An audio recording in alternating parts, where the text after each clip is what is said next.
मैं उसके लिए आपके प्रति आभार व्यक्त करता हूं। महोदय, इस वक्त जो थैंक यू, प्लीज रविकिशन जी। भैया, सभापति महोदय, आज एक सबसे बड़ी एक चिंता जो इस वक्त है पूरे भारत में, मेरे कई मित्र जो अचानक जिम में वर्कआउट करते हुए एक्सरसाइज, भैया आपका जा नहीं रहा 2 मिनट रुक जा हमारे बात। एक बहुत ही इंपॉर्टेंट विषय है जिसके लिए आज पूरा देश चिंतित है। मेरे बहुत सारे मित्रों की डेथ हो गई जिम में एक्सरसाइज करते हुए। मेरे कलाकार दोस्त हैं, यंग एज अंडर 30।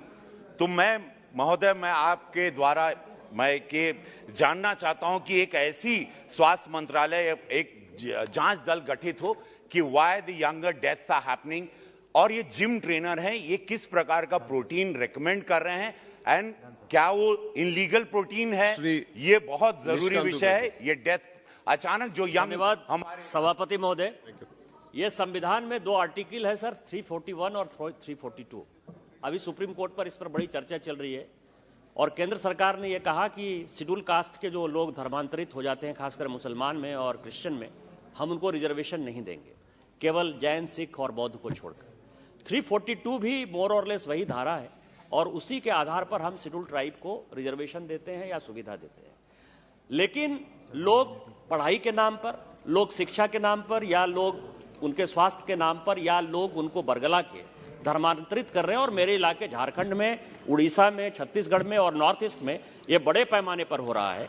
मेरा आपसे आग्रह है कि 341 और 342 एक ही है।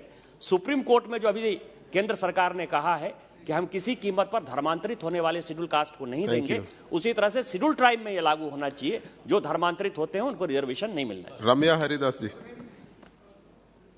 Thank you, sir. I point out here an important matter.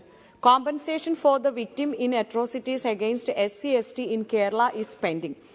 Several victims face different problems and challenges and waiting for this compensation to survive. But the delay is leading them to stress and hopelessness in future, sir. The state government has not disbursed compensation to victims in atrocities against SC since 2021. Even in Palakkad district, 50 lakhs pending to distribute. Sir, different project and programs. Sri Francis Sardina. Oh, yeah. Sir, in my constituency. Just your demand, please.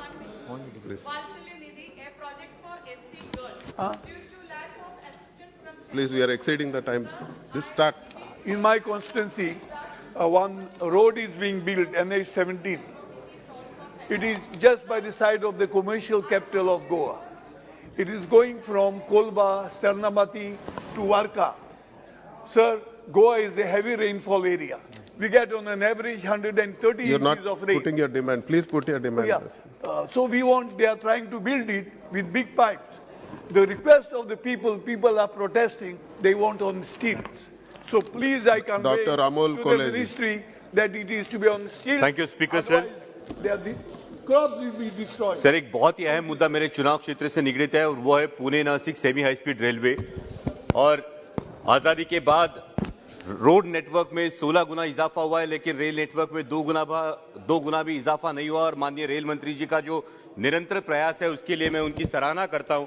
लेकिन sir, इस project के बारे में rail मंत्रालय से in principle मंजूरी जून 2020 में मिली थी और 28 अप्रैल को रेल मंत्रालय की तकनीकी और नीति नियोग और वित्त मंत्रालय से मंजूरी मिली है और ये परियोजना की पूरी तैयारी हो गई है। सिर्फ CCEA के लिए पिछले 6 महीने से ये प्रोजेक्ट का DPR प्रेजेंट होना बाकी है। और मैं माननीय रेल मंत्री के ध्यान में ये बात लाना चाहता हूं कि इसकी जो जोनल रेलवे का जो प्रोजेक्ट है, जो जोनल रेलवे के 3 प्रोजेक्ट महाराष्ट्र में पिछले 10 साल से पेंडिंग है, इसलिए sir Pune Nashik semi high speed railway को जल्द से जल्द CCEA के सामने रखा जाए। meet again at 2:10 PM. Thank you.